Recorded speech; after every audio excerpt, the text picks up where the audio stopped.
Beneath the waves, something ancient stirs. These are the stories the ocean never meant to surface. Welcome to Deep Sea Narratives, where the deep holds all secrets. It began with a whisper in the static. Rachel Hart had been stationed at Sea Watch Outpost 12 for exactly 14 days. 14 days of wind, salt, radio crackle, and an eerie kind of silence that never felt empty. Her assignment was meant to be simple. Maintain the lighthouse, log weather patterns, monitor emergency frequencies, report anomalies. A government post for maritime safety and historical preservation, at least on paper. In truth, it was exile by design. Sea Watch Outpost 12 sat like a mossy crown on a forgotten rock off Newfoundland's craggy coast. The lighthouse itself had been built in 1872, though unofficial logs hinted there was something older beneath it, something built before records were kept. Locals rarely spoke of the island.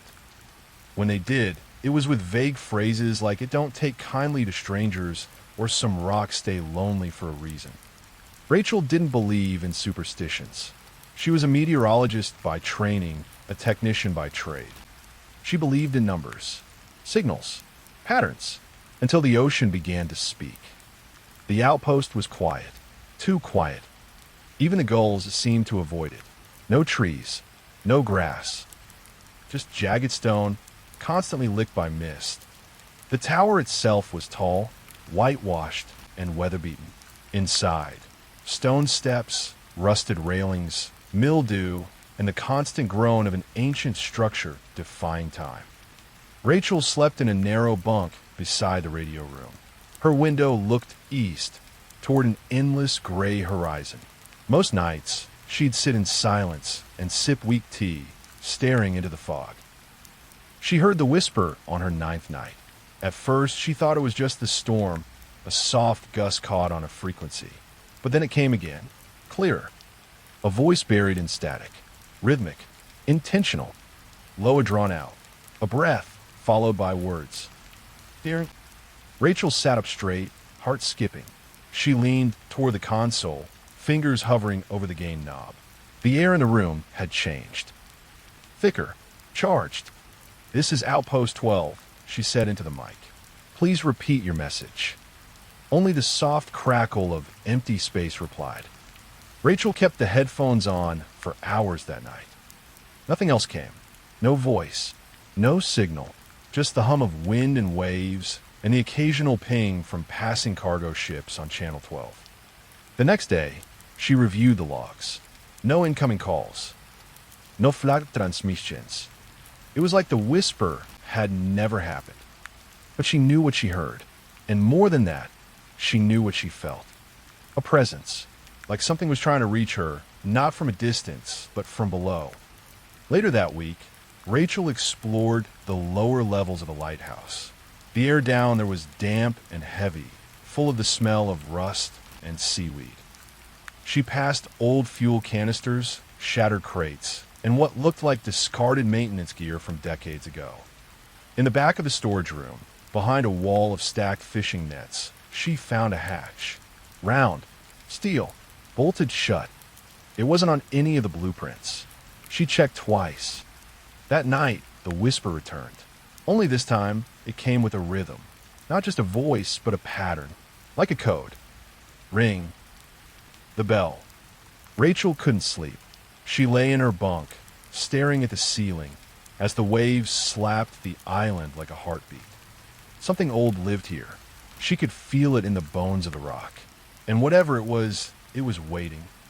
The next morning, she brought down a crowbar. The bolts gave way after some effort, revealing a narrow tunnel leading downward, lit only by her flashlight. The air was colder here, sharp and biting, laced with salt and decay. The tunnel ended at a chamber carved from the island's core. Black stone walls curved inward toward a perfectly circular pool. At its center stood a pedestal, and on the pedestal, a bell. The bell was strange, made of a dark, bronze-like metal, tarnished with time. Engraved along its rim were symbols, spirals, wave-like marks, and eyes. So many eyes. Rachel stepped to the edge of the water. Her flashlight flickered, then steadied. The pool was perfectly still, like a mirror. She reached out and touched the rope. It was damp and soft, as if it had been underwater just seconds ago. Her breath caught, and then she pulled. The bell rang deep and low. The vibration echoed through her bones. She staggered back as the pool rippled violently. Something moved beneath the surface, a shape rising slowly, a pale form, eyes like hollow voids, arms outstretched, not reaching for her, but presenting itself. Its mouth opened. No words came, just a sound, wet, gurgling, and impossibly sad. And in her mind, she heard it speak. Not in English, not in any language she knew, but she understood it. You've rung the bell. You've heard us. You are the new keeper. Rachel passed out. She awoke on the stone floor beside the pool. Her clothes were soaked. The bell had stopped ringing. The figure was gone. She climbed back up to the surface. 3 days had passed. Back in the lighthouse, everything felt wrong. The air was still. The fog hadn't lifted in days. Rachel's food stores were untouched, but her tea kettle had been moved. She stood in front of the mirror in the equipment room. Her eyes looked different, sunken, unblinking, and when she leaned closer, she smelled the ocean on her skin. The scent of the deep, cold and ancient. The radio sparked to life. No call sign, no frequency stamp, just one word. Keeper. Rachel backed away from the desk. The radio was off. Still, the word hung in the air like fog, settling in her lungs. She tried to send a report. Nothing left the outpost. She turned the satellite dish manually, checked the uplink cables. Everything was operational, but no signal escaped the island. It was as if the ocean had built a dome over her. A veil, a hush. That night, she stood on the top platform, staring out at the churning sea. It was calm, but wrongly calm. The water didn't move like it should.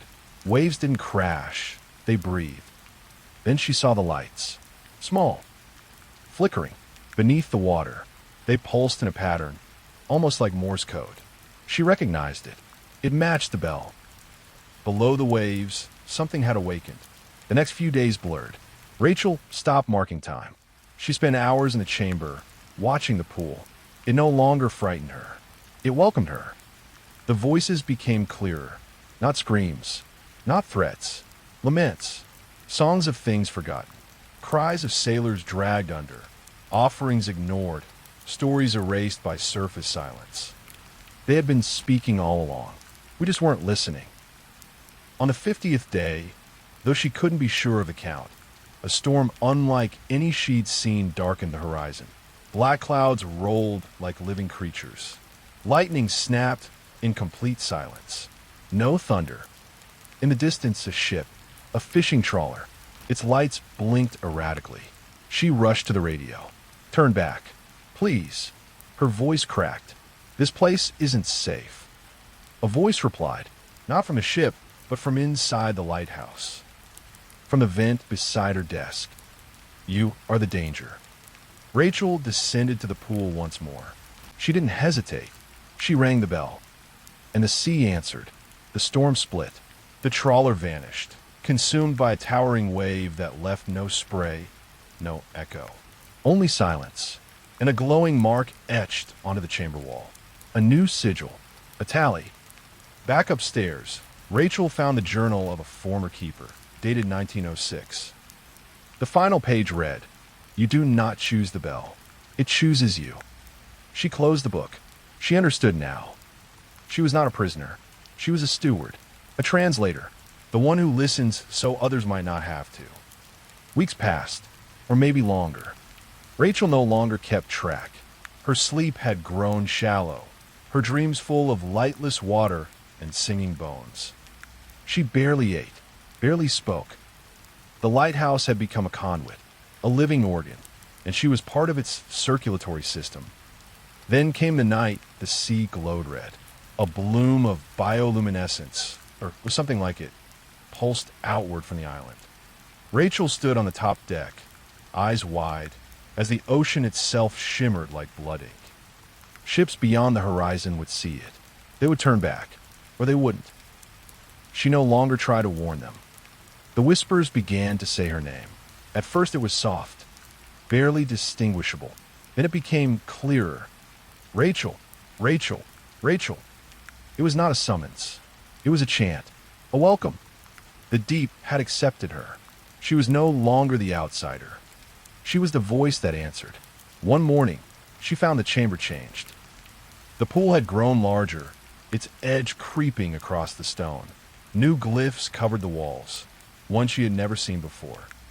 At the center stood not just the bell, but something behind it. A doorway, carved directly into the rock. No hindis, no handed, just a perfect archway filled with shadow. Rachel stepped forward. She didn't hesitate, not this time. As she approached, the doorway shimmered. She could see movement within. Shapes, cities, an entire world beneath the sea. Not ruins, not death, a living place, built from coral and stone, bone and shell. People moved there, not human, but close. They carried memory like water, and as she watched, they turned their heads toward her in unison and sang. The same song she'd heard in her dreams, the lullaby of the deep. Rachel didn't step through, not yet.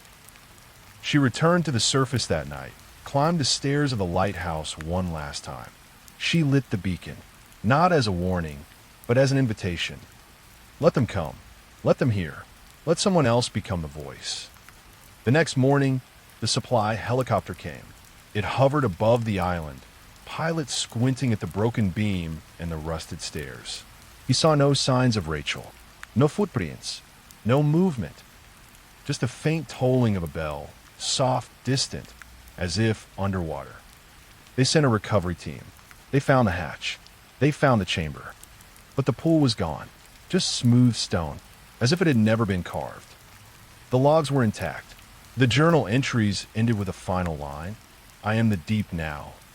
They replaced Rachel, of course. Another keeper, another watcher, but none of them stayed long. Break time equals 0. 1s / the sea had grown louder since then. The fog thicker, the whispers more frequent. And sometimes from passing ships, people say they can see a woman standing atop the lighthouse, staring into the ocean, waiting for the next voice to ring the bell. The tides have stilled, and tonight's tale drifts into silence, but the deep is never quiet for long.